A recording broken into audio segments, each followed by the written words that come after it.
Tyrus Bane here. It is Wednesday, June 16th, 2021. All right. And yeah, quite a bit to talk about. But this is probably going to be a shorter live stream. This is really meant to be like a video. But like I said, like I keep saying, I can't take videos from a phone. I got to call and get that fixed. But anyway. So I thought it was very interesting yesterday when Irene Yvette, aka the Black Radical Conservative or the Radical Black Conservative, did a live stream talking about, talking about some guy in the manosphere, right? I don't even know what that means, but some guy in the manosphere, right? I guess it's these guys who think there's some, I don't know who they think they are, but they're men who think they have a handle on relationships and what man should date what woman and high value man and all this other shit, right? And I guess, I don't know who, I think she was talking about Kevin Samuels. I'm not sure. But some guy said that, rich men or wealthy men want stupid, uneducated women to that effect. I don't know who said it. What's more important is what derived from that in regards to what the Black Radical Conservative Irene Yvette said. And she went off into the weeds, I tell you, man. Now, I love Irene Yvette. I got mad respect for her. And I thought she was saying a lot of interesting stuff. She was essentially talking about, if you want a high value man, what's up, Xander? If you want a high value man, you have to be educated and you have to, have some money or whatever. And, if you're not born into generational wealth or in generational upper middle class or something like that, like if you are not of upper middle class status for multiple generations, then you have to get educated and to attract a real high value man who is someone who has generational wealth, who basically not made of new money, right? Because guys with the new money don't know what they're talking about, right? Because they just got their money, and so they're like, "Ooh, look at me and all my new money," and they don't really have a handle on what real wealth is or something like that. But really, she was talking about this society, right? Like entertainers, black entertainers and people like that.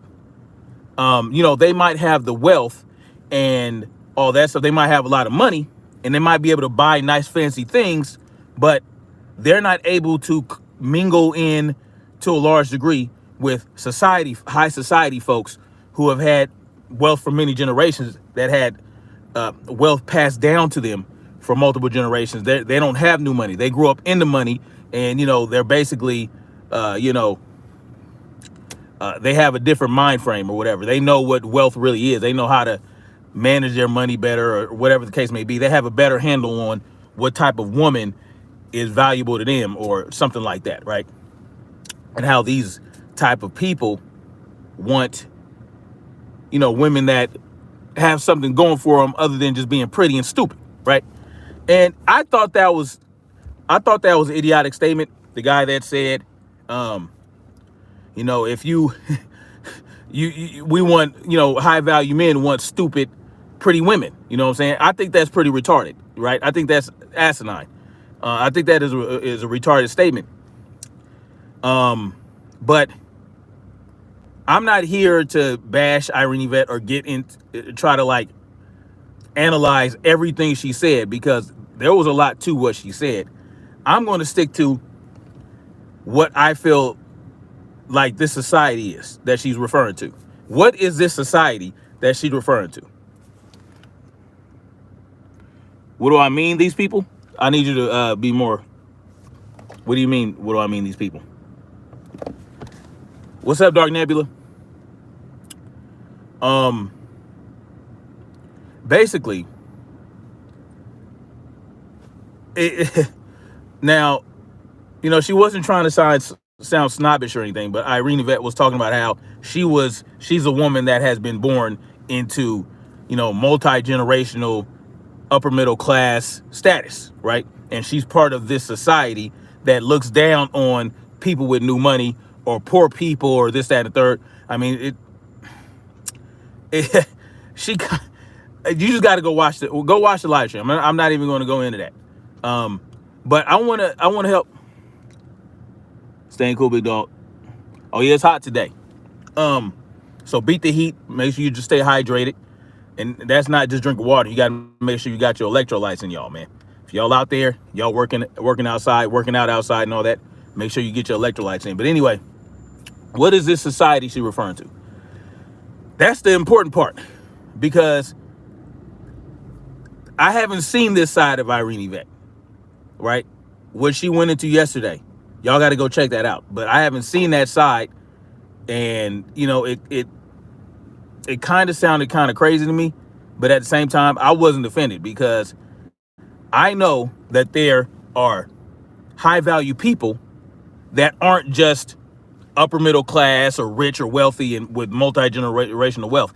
And then you have to talk about what kind of value these people have. So to say that you're not a high value man unless you have multi-generational wealth and you're born into money, like I don't think that equates to high value. I think that equates to privilege, right? You have a certain privilege. You were raised into privilege, and there's nothing wrong with that, right? But when you start, you know, saying, oh, you're better than, you know, the lower middle class, or you're better than poor people, or you're better than, you know, people with new money. Now, I know she said that that's not what she was saying, but that was what she's saying. You know, we got to be real about it. You know, I keep it 100 with everybody. And as much as I respect Irene Yvette, I got to keep it 100 with her. She was saying that, you know, people of those, basically the elites are better, you know, because they've been born into money. They were raised with money, and they went to private schools, and they were handed everything, and, you know, they were handed the keys to the kingdom. You know, that's her perspective. That's her prerogative. That's her opinion. She can think that's, you know, you're better if you grew up like that. I don't think that's true, but it is what it is. Like I'm saying, there's high value men in multiple you know, facets of society. There's high value poor people. You know, they just they haven't reached their potential yet. They haven't tapped into it yet. And just because they're the first generation to tap into it and get some new money, yeah, they might be like, oh man, I got some new money. Let me go on a spending spree real quick. But they also have the capability of saying, you know what, I'm going to spend this amount and I'm going to put this amount aside. I'm going to invest. I'm going to start businesses. I'm going to do this, that, and the third, so that I can ensure that the money I just got isn't blown. So to say that they don't, you know, I don't really care about your high society people like that. So about their opinions, because again, they coming from a different perspective, just like they don't care about us, right? They don't care about low society people because they don't understand where we're coming from. They don't understand how we were brought up. You understand what I'm saying? They don't understand. Well, they understand how we got in that position. And, you know, corporatism, corporate welfare. Let's get it straight, because a lot of these high society people are beneficiaries of corporate welfare. You understand? Meaning welfare from the government, welfare from the taxpayer, which is us. But who are the society people? We're talking about the elites, right? She can clarify if she sees this video, but the elites, the elite society people, the ones that, you know, control 10% of the wealth in this country, that own 10% of the wealth in this country, the ones that, you know, have shady business practices, the one that, you know, the one that benefit from war, the ones that benefit from people being poor, the ones that want to erase the middle class, the ones that want you to own nothing and be happy. Let's get into it. And that's why I want to talk about BlackRock, right? Who is BlackRock? Well, BlackRock is some financial group, right? That started in a certain way. Now they're running around buying up houses everywhere above market value, 20 to 50%. And what is this doing when they buy houses well above market value? I'm talking about, especially in California, they're buying up homes like $1 million above asking price, right? What does this do? Well, this raises the market price all over the place and makes it more difficult for people who are like lower middle class or even upper middle class. It makes it more difficult for them to buy a home, right? And just like Bill Gates, well, he's not he doesn't have multi-generational wealth, I believe, right? He started in his garage or something like, or Steve Jobs. They both started similarly. Mark Zuckerberg, you know what I'm saying? They are part of the elite class, even though they're the first generation in their family to really have that level of wealth. So, but that's irrelevant. What's relevant is that these elite societies are the ones that are benefiting from the lockdowns. They're the ones that are benefiting from hundreds of thousands of small businesses being shut down, right? They're the ones that benefited when the market crashed in 2008 and multiple people lost their homes. They're the ones who are actually had the predatory loan practices and mortgage loan practices back before 2008, before the market crashed. They're the ones who benefited from Obama's package, right, where he gave the banks all this money, right? I forgot what they call it, stimulus package to the wealthy bank people, right? They're the ones who lobby to have the little people stomped out and all this other stuff. And she can correct me if she's talking about a different society. This is the society that I feel like she's referring to. Okay, and now there's not a lot of black people, Hispanics, or people of POCs, as they like to call it, that are part of this society. So if she's referring strictly to a black upper crust society, I don't know. But they also benefit to a degree from all these predatory practices that these corporatists participate in. And I say corporatists, I mean it, because they're not capitalists. They're corporate welfare recipients, right? They're corporatists. I don't believe that they're capitalists. They're the ones who benefit from endless wars, right? They're the ones who benefit from all the strife that we suffer from that they don't have to see. They don't have to witness that, right? They're the ones who buy up all the resources. They're as quickly as possible. They're the ones who monopolize and don't get charged. You know what I'm saying? And rarely get in trouble for it. You know, Microsoft got in trouble for it, but as you can see, they bounce back and they keep it cracking. So these are the type of people that are in this upper crust high society that look down on the little people and use and abuse them. And so we're talking about the lower class people that really make the world go round, the blue collar workers, right? The electricians, the construction workers, the landscapers, the water treatment facility workers, the nuclear plant work, all these people that actually make the society function, right? Make the infrastructure function. They're the ones who I feel are high value. But people have different opinions about different things. Those to me are high value people. And you don't have to come from wealth to be a part of that, because guess what? If shit breaks down, if the grid goes down, power goes out, and all these fancy bankers, all their computers go down, and all their wealth is tied up in this computer system, right? That may never recover. That might take years to reboot, right? So let's say this. There was a solar flare in the early 1900s that if it occurred today, oh yeah, buddy. Oh yeah. Oh yeah. Oh yeah. Don't even think about it. Musical chairs, buddy. But anyway, so these are the ones that make like the solar flare that happened in the early 1900s. If that happened right now, it would take decades for, the fine electronics, all these things that make things go, all this modern technology, it would take years for it to get back online and get back into place. So what value do you have if you don't know how to make things run without that shit, right? If you don't know how to garden, if you don't know how to build, if you don't know how to not create electricity, if you don't know how to harness and use electricity, right? Guess who's going to be relying on who at that point?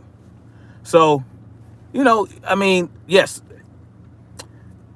these people are high value to certain individuals, but without the people that build the buildings that they sit in, without the people that make the toilets flush, without the people that provide them the food, without the truck drivers that keep the supply chain going, right?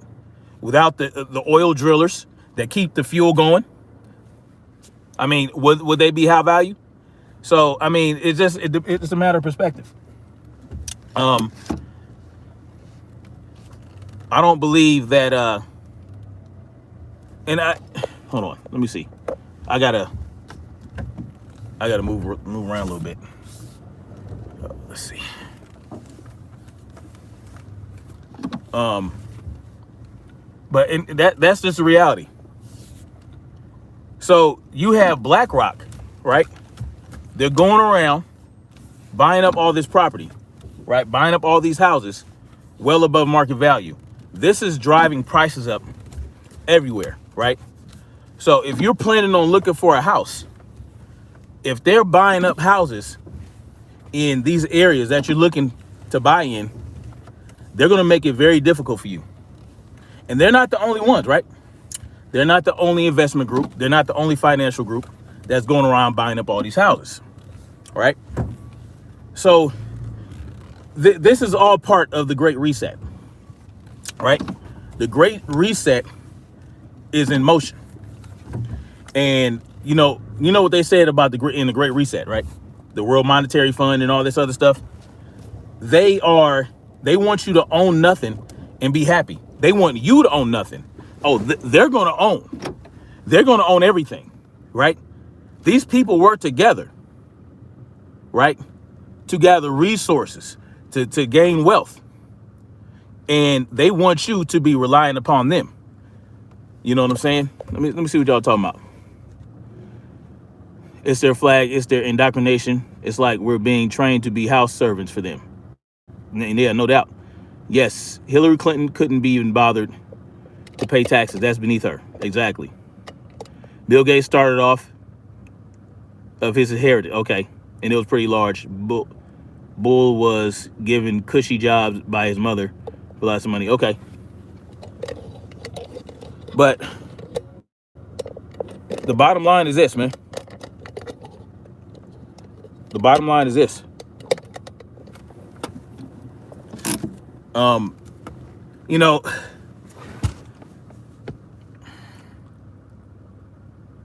Pretty soon, if we don't do something, there's not going to be anything left for us to own, right? Bill Gates is the largest farmland owner in the world. Not in the world, in this country. He owns most of the private farmland in this country. The largest number, not most, but the largest number among all the farm owners. He has the most amount of land. And he's not a farmer, right? Why is he doing this? Why is BlackRock and other financial groups, why are they buying up all these houses? Why are they doing this? Why do they want a great reset? And why did this pandemic spark this? Well, it's all part of 2030, the Agenda 2030, right? Agenda 2030. That's when they want by 2030, they want all the Internet of Things to be proliferated. They want everything that you have, everything, the car you drive, the phone you own, your house, your toaster, your microwave, your refrigerator, your garbage disposal, right? your Manscaped little trimmer thingy. They want all that shit to be part of the Internet of Things, right? And what that's going to do is make it much easier for them to keep an eye on you, to track you, to see what you're doing, right? Digital currency. They want, all this huff about the digital currency and how some of these financial people, these investors, these Warren Buffetts and them, they're trying to shit on Bitcoin and all this other stuff. They're trying to give you the illusion that they don't really want Bitcoin and Dogecoin and all this shit out there. And look at what they've been doing since the beginning of the year with all this digital currency, right? All these digital currencies are being created. They're people are buying all the digital. They're putting so much money into the digital market, right? All this money into the digital market. No one is focusing on, and no one is buying any gold. No one's buying any silver. It's all about digital currency. No one cares about land ownership. It's all about this digital currency. It's all about AMC and all this, that, and the third. All this money that people are putting together into these retail investment companies, right? And I've done it too. I put a little bit of money in there. You know what I'm saying? And I pull money out, and I buy gold with it, or I buy emergency food supplies, or I buy emergency seeds, or something like that. You know what I'm saying? Gold, silver, emergency seeds. Looking into buying land, all this other shit. But most people, they're just focused on the digital currency. That's what they want you to focus on. They want you to say the digital currency is the new wave, right? Oh, Bitcoin is, we don't like Bitcoin. The government don't like Bitcoin because it's untraceable. Or it's untraceable. It's this, that, and the third, and all that shit, right? But what are they talking about now? What did the IRS just beg Joe Biden to do? They want Bitcoin and other digital currencies to be more easily traced so they can tax you on that shit. So they can much more easily tax you, to take your money, to extort you, right? Who wants that? Who wants that to be done? Who benefits from that? The elite class, these high society folks, right? These multi-generational wealth people who look down on us little people, look down on the poor folk, look down on the new money people, you know what I'm saying? And don't want them to be part of their little special clubs and shit like that and all this other stuff. I mean, you know what I'm saying? Like, who, and that's the thing. That Irene Yvette said that, yeah, these high society folks, they'll play with you a little bit. They'll act like they're your friend. But when we have play dates, we don't invite you to the play dates.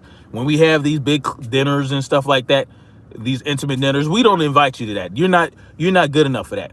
And I'm thinking, like, who says I don't want my kids to play with your uppity kids? You know what I'm saying? That's what I'm thinking. I'm like, okay, if I get new money, you don't want me to fuck with you? Good. That means that I don't get to be a part of the elite. I don't get to be a part of the elite class. Oh well, I'm gonna take my new money and I'm gonna do what I want with it, and you ain't gonna have a say, and it's gonna be on the cracking. So I don't, it is what it is. But these are the type of people that benefit from all that's being done to us as a people, right? All these big stores, right? These these big box stores that benefited so much from this lockdown, from the pandemic. All these small businesses crushed to dust. You know what I'm saying? Yeah, they might not be millionaires, these business owners, but they out there, they hustling, they getting their grind on, right? And they're taking care of their families. To me, that's more high value than these Mickey figures in these ivory towers pulling strings.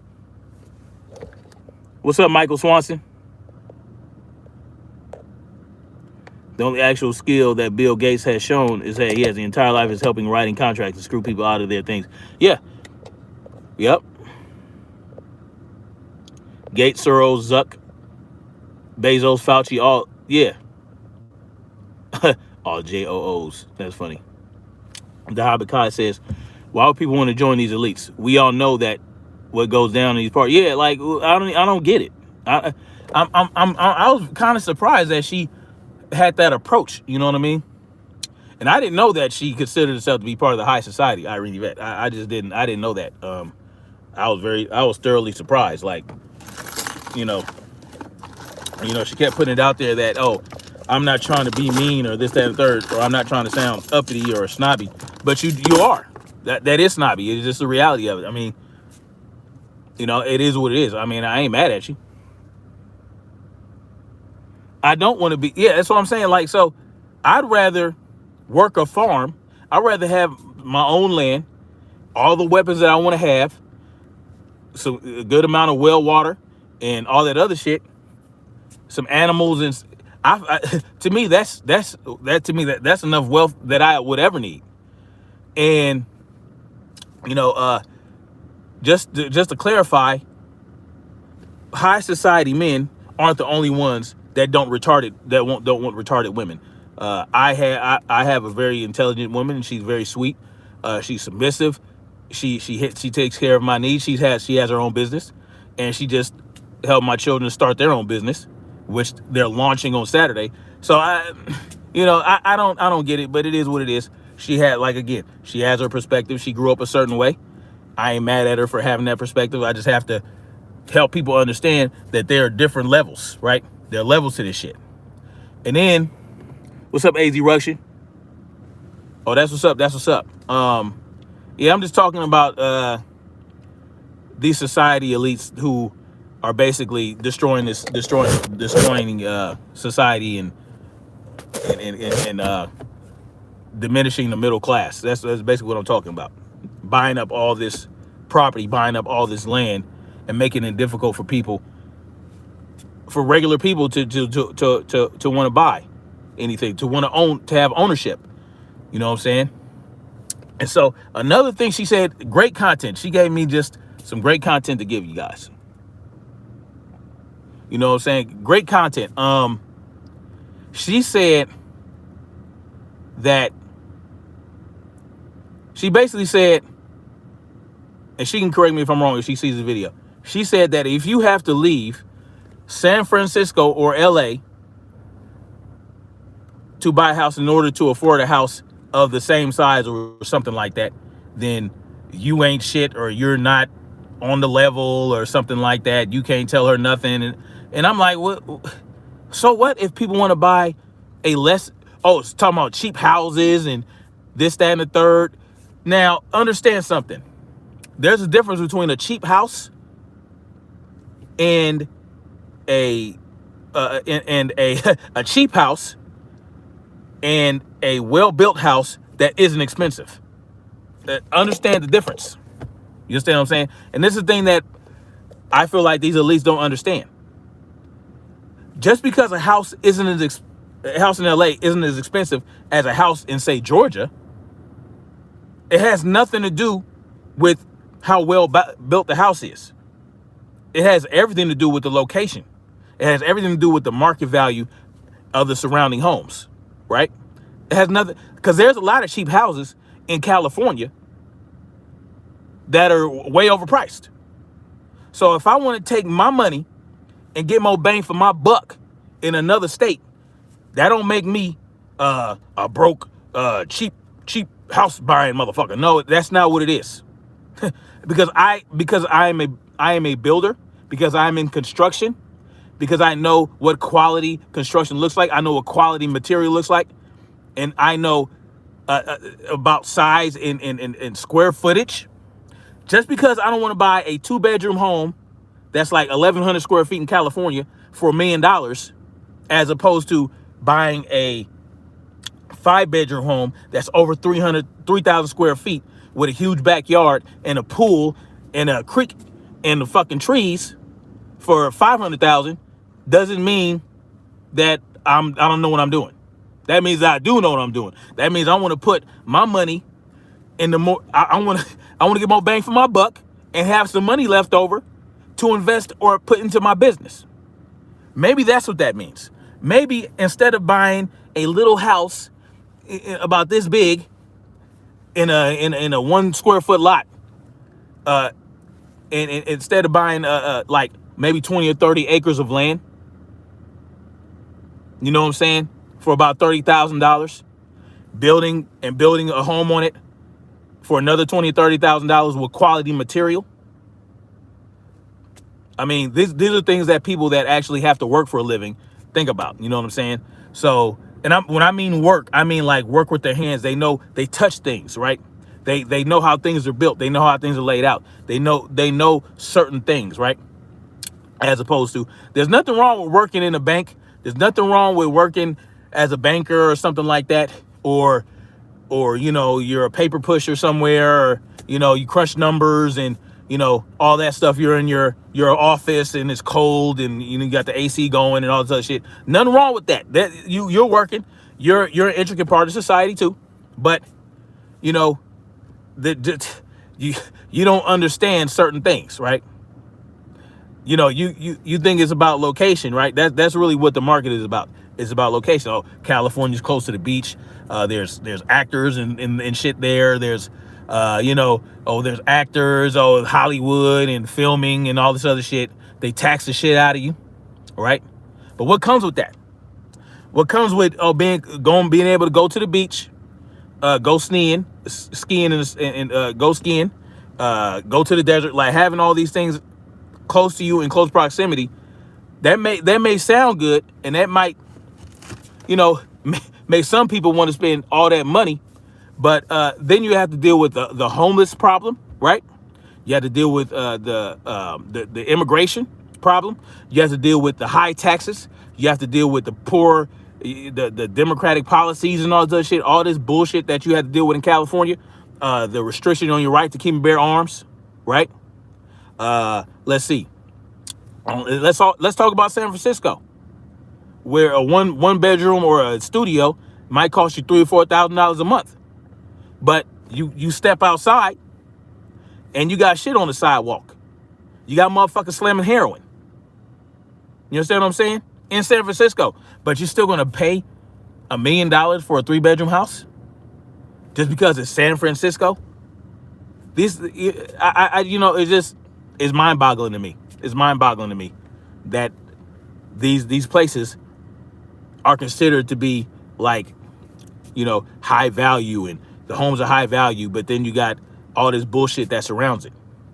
But if you want to spend your money for more bang in another state that has less restrictions on your rights to bear arms, right?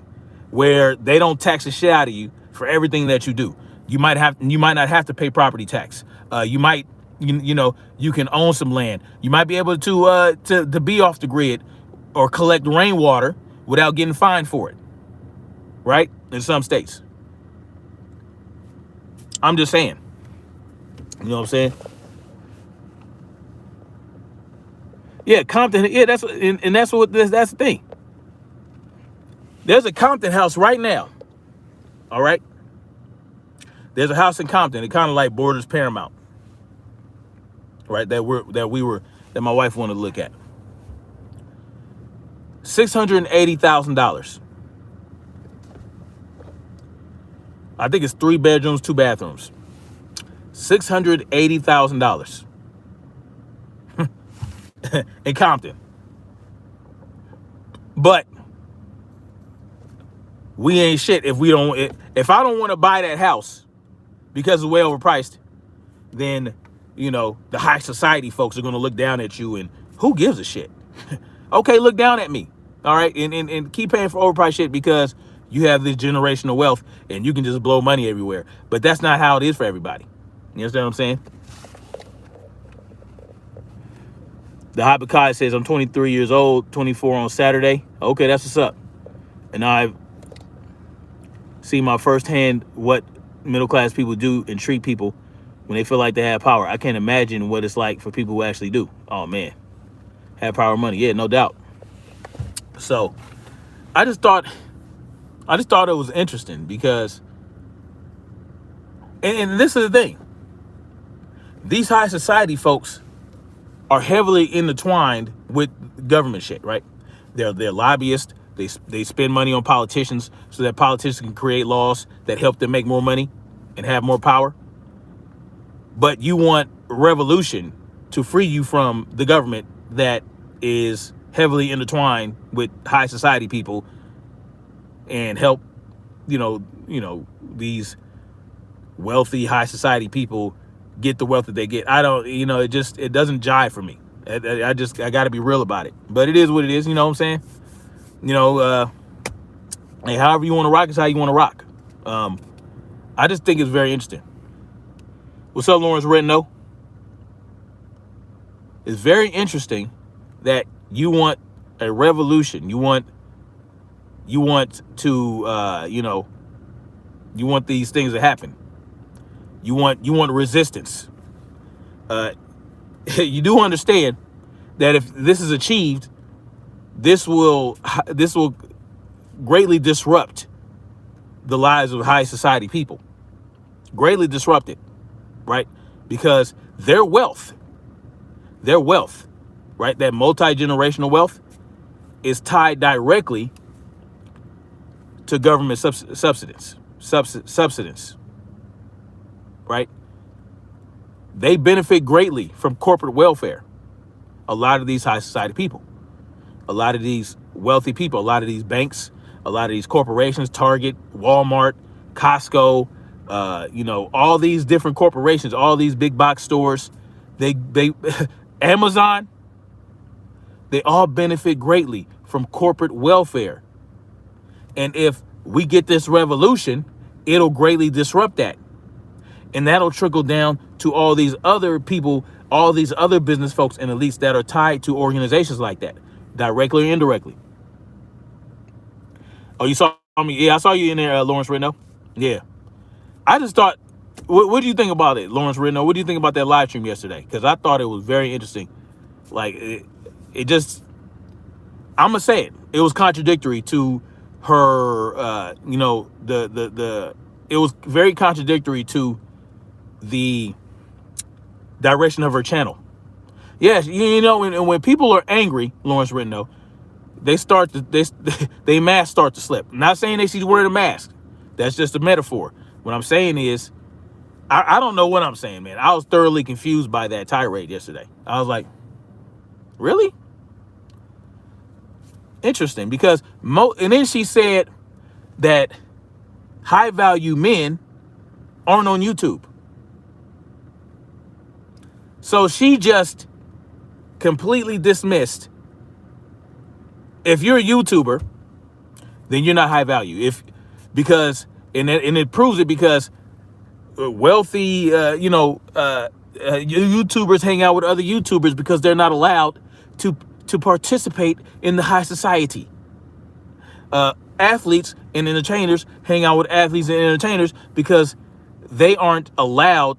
They're not allowed entrance into this high society. I just thought that was very interesting. But these athletes and entertainers are doing just fine, I feel like, right? I think they're doing okay, right? I don't think Jay-Z is complaining about not hanging out with Rockefeller and them, or whoever these high society folks you're talking about is. I think they're okay for what they got going on. They're worth billions of dollars, or they're worth hundreds of millions of dollars.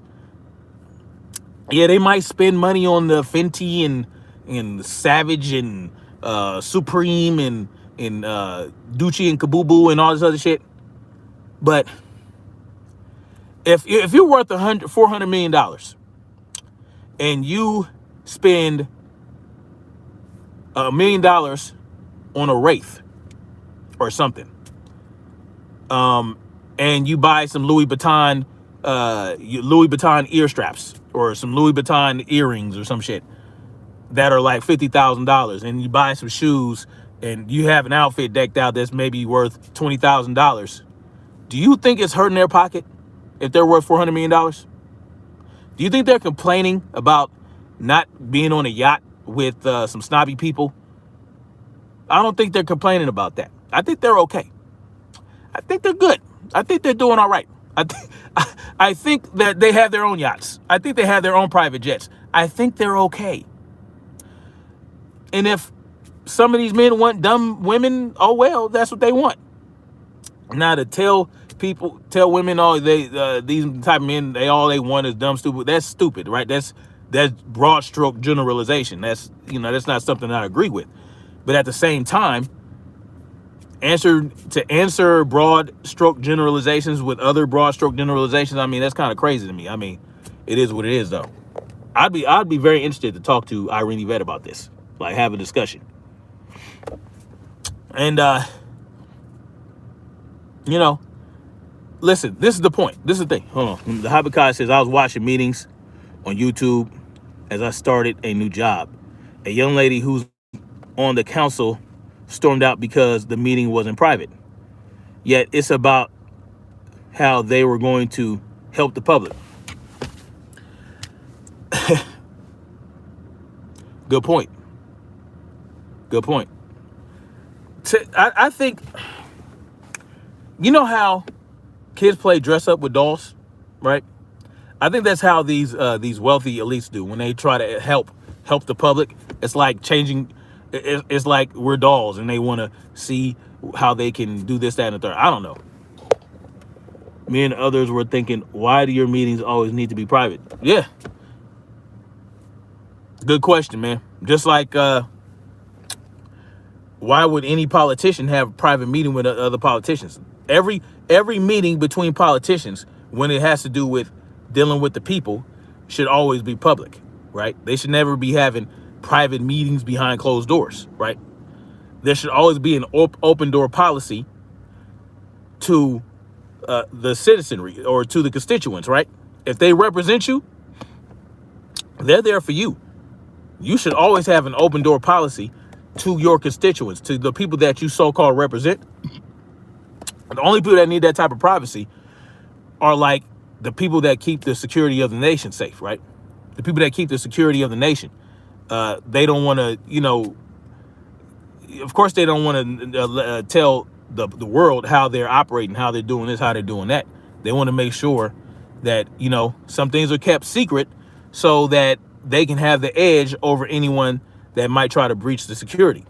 But the level of secrecy in this country amongst our politicians is kind of wild, man. You know what I'm saying? So this is the thing, man. I'm here to let people know, because if you watched Irene Vest live yesterday, you might feel like high value men or high value people are only the ones that have multi-generational, you know, wealth, or multi-generationally or upper middle class, or whatever the case may be. That's not all high value is. High value is what do you add to society, or what do you add to the group of people that you belong to, right? What do you add? What value do you add, right? Are you a good problem solver? Are you good with your hands? Do you know how to sew? Do you know how to hunt? Do you know how to fish?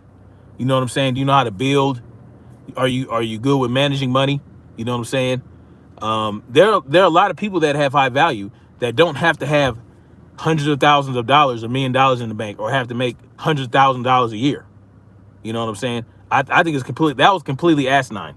I just got to be real about it.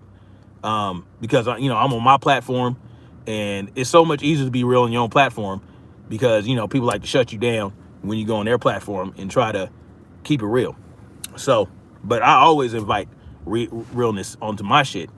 I'm about to start doing open panels where people can come up and we can have these types of discussions, because I think it's very important. Dissent is very important. I don't censor people. You know what I'm saying? I don't think I'm better than anybody. I don't think I know more than you just because I have a little bit more knowledge in a certain area. You know what I'm saying? I don't think that. So, and yesterday I was on Tazo TV's open panel yesterday, and I had a great discussion with Melee. You know what I'm saying? We were talking about voting versus not voting and all this other shit. It turned into a great discussion. You know what I'm saying? Of course, he feels like it's important for everybody to vote. I feel like it's important for everyone to not vote. You know, it was just a great discussion. I like that shit. So, you know, we didn't agree on a lot, and we were able to express our feelings on shit and what we think. And that's always a good thing, because there's always something to learn from that. You know what I'm saying? As opposed to trying to shut somebody down because you feel like you know more than them, or you feel like they don't know enough, or you feel like, well, you have it, you coming from over there, you don't know nothing about this over here, right? That's not true, because everybody, if people are willing to have a discussion with you, about something and they're not disrespectful or they're not launching ad hominems and they can stay on topic, I feel like those people, even if you feel like they don't know what they're talking about, it's always great. It's always good to have a discussion with them in a diplomatic or in a diplomatic manner, right? Not just the automatic, just calling people stupid and all this other shit. Yeah, I mean, it's funny, idiots and, all that stuff. I mean, I do it sometimes because some people are idiots and they're just beyond, and you can tell that there is no discussion to have with them. Like, people like Brandon Tatum. I feel like he's an idiot. He don't care what nobody say, right? People like that, right? But if I were to have a discussion, or if he were to come into my comment section and say something, I wouldn't just say, oh, you're an idiot. I feel like he's an idiot. And I've demonstrated why in multiple videos. But if he was willing to have a discussion with me, I could set that feeling aside. Okay, now I still think you're an idiot, but I don't have to call you an idiot. You can come, we can have a discussion. You know what I'm saying? I always invite discussion. I always invite dissent because I feel like it's important. It's very important for people to have these discussions, to understand where everybody's coming from, and find you might be able to steer people in the right direction, right?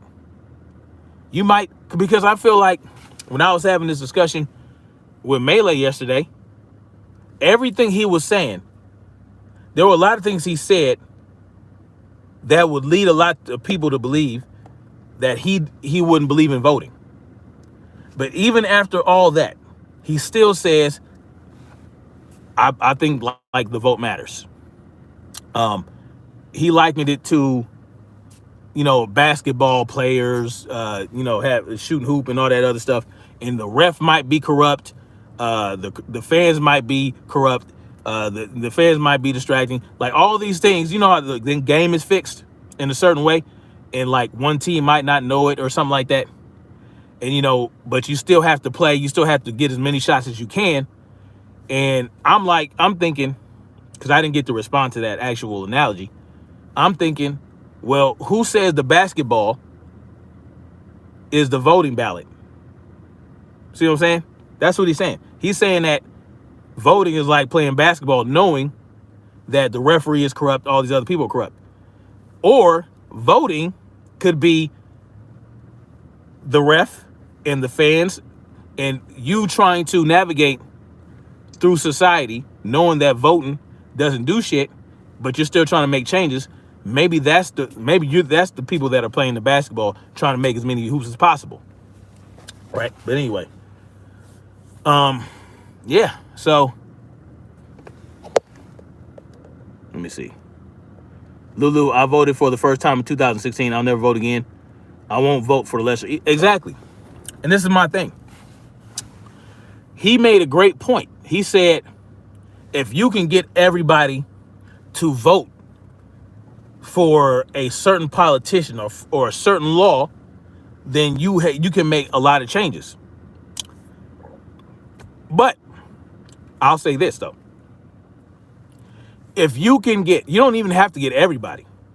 If you can get half the people to not vote, to not participate in the government process as it stands, you'll make a lot more changes than voting, because you're sending a clear message, right? If 50% of the people that normally, like, I think there was 170 million votes casted last year. Let's say only 70 million were casted. Well, let's say people sat at home, right? And only the elderly showed up or something like that. People sat at home and said, no, I'm not participating in that. Or they stopped going to schools, right? See, okay, so let's say you have a public school, right? I know I'm going all over the place. You have a public school system, and you feel like that public school is teaching your kids what you're not supposed to be teaching them. Well, instead of trying to vote on a different school board member or something like that, or instead of trying to make changes within the school, what if you just pull your kids out of school? Pull your kids out of school and homeschool your children.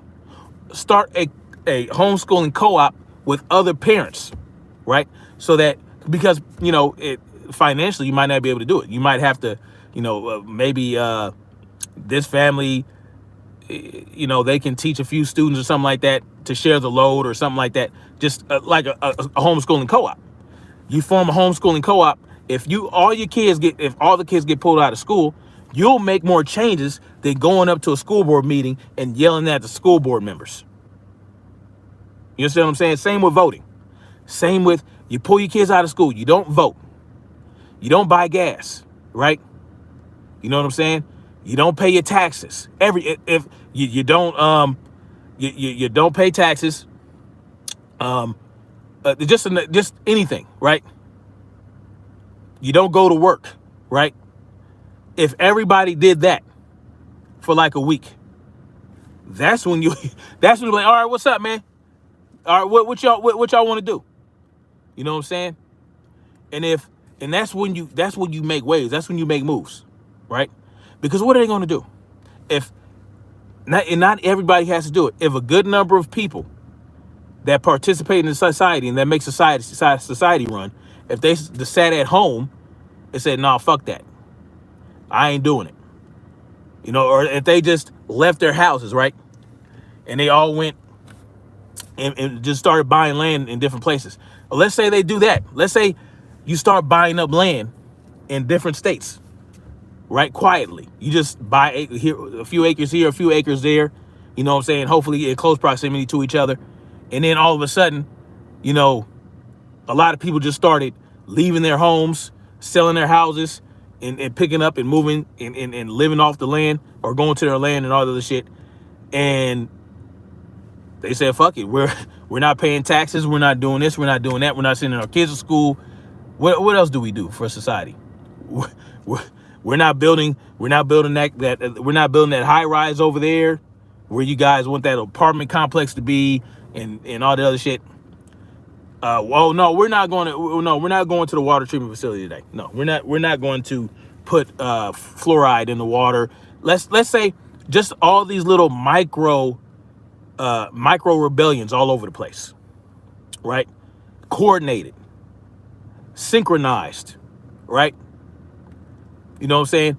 And they're confused because there's no group doing this. There's no leader. There's no Malcolm X. There's no Marcus Garvey. Just people are coordinatedly doing it, and they're doing it and they're autonomous, right? They don't have someone to attack, right? They don't have someone to assassinate to shut down the whole thing. No, it's just a system that operates independently, right? Let's say all that started happening.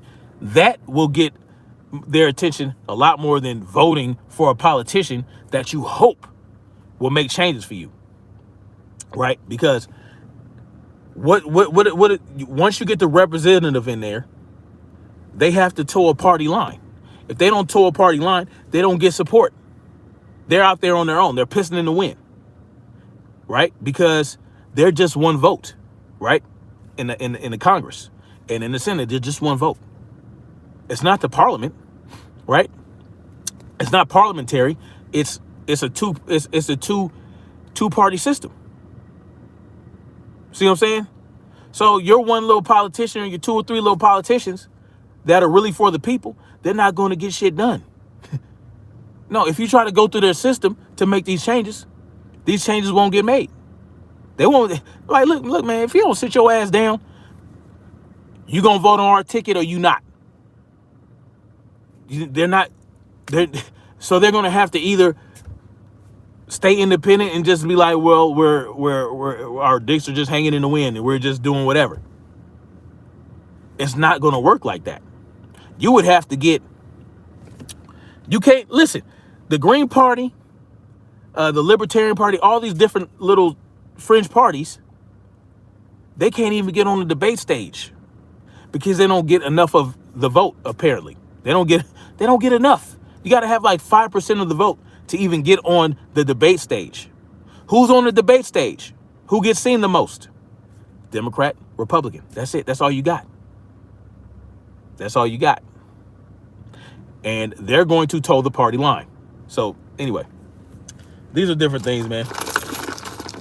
But I mean, but this is what these high society people, this is what they thrive on. They love it when you vote. They love it when you pay taxes. They love it when you spend. They love it when you have to go to the grocery store, right? They love it when you buy their PlayStations and their cell phones and all these different things. They love it. What they don't love is they don't love you being able to go buy your own land and live off the land and be off the grid. They don't like that shit because they don't get their money. That's why they're buying up all the property. That's why they're buying up all the land. They're buying up land. They're buying up houses. They're buying up everything. They want to buy up all the houses and rent them out to you. So you'll have no ownership. You'll be paying rent for the rest of your life. Your children will be paying rent for the rest of their life. Your children's children will be paying rent for the rest of their life. And that's what the elite class does to you. So I don't know. I don't really care to be a part of that. I don't really care at all to be a part of that.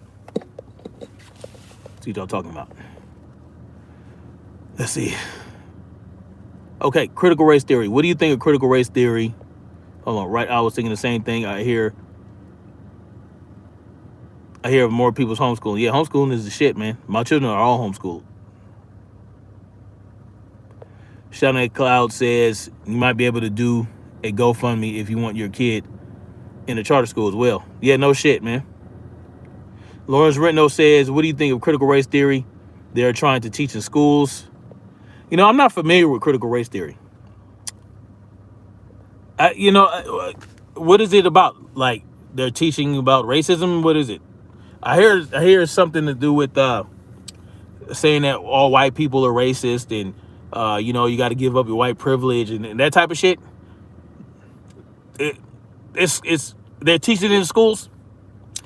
If you don't want your children to be taught that, get their ass out of school. Simple as that. I know in some schools they outlawed it, but I mean, let's see. A-Snap not voting on paying the taxes, that's actually more brave than protesting, in my opinion. Exactly. Protesting. What did I say about protesting? Protesting is you begging your oppressor to stop oppressing you.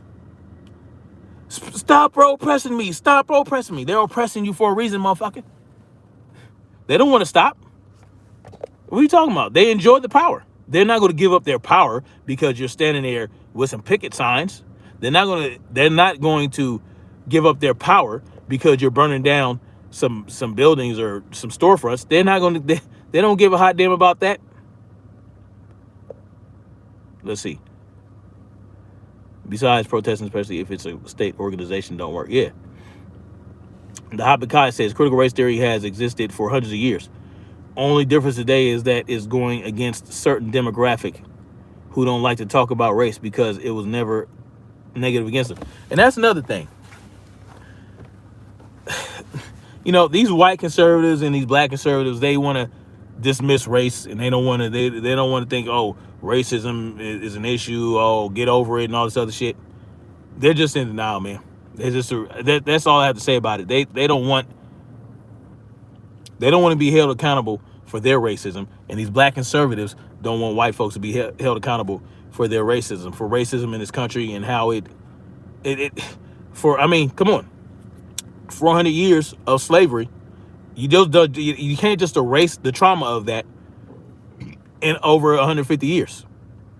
It takes more time because when slavery ended, black folks weren't automatically given a golden parachute. We weren't given a golden parachute when slavery ended. It was like, oh, here, slavery's gone. Here's this, here's that. Here's your education. Hold on, let me plug it in the back of your head so you can automatically have an education. Here's your deed to all the property that you deserve. We love you so much now. Oh, I'm sorry we enslaved you. Let's be friends. No, it didn't happen like that. I mean, come on. White slave owners were given reparations. They were given reparations for having to give up their slaves. Come on, man. Let's be real about it. They got their reparations right away. But people want to complain that people want reparations that we were supposed to be given, but were never given. So because those slaves died, and because, oh, you're just the ancestors. I mean, you're just the descendants. You don't deserve. No, that's not how it works. When someone owes a debt, right? You owe a debt to a creditor. You die. That debt doesn't go away. You know that, right? Let's say you have an inheritance. You give it to somebody. Well, guess who's going to get some of that inheritance? The creditors that you owe money to. You have to pay. They have to be paid. It doesn't stop. That's the same thing with slavery. We're the creditors, like, right? The black descendants of slaves, they're the creditors, right? You still owe that money. I don't understand what people don't understand about that. And people think, oh, well, where are you going to get the reparation money from? Oh, you're going to get it from the taxpayer. No, that's not where you get it from. You get it from the corporations that benefited and still benefit, or that got so wealthy from slavery. That's how you do that. There's hundreds of corporations that exist today, billion-dollar corporations that benefited directly from slavery. That's who you get the money from, not from the people. That's how you do that. Let's see. This world just isn't for guys like us anymore. Hell no, Yeshua's return. Two words. Antoine Dubuclet, one of the wealthiest slave owners in America, a black man. It was nothing about color. Antoine Dubuclet gave Robert E. Lee a few hundred slaves to help with the Confederate war effort. And Antoine was a Southern Republican. Hey, bottom line, if you own slaves, right? I'm talking about America. I'm not talking about, Europe and Africa. I'm talking about in the Middle East. I'm talking about in America. I don't care what color you was.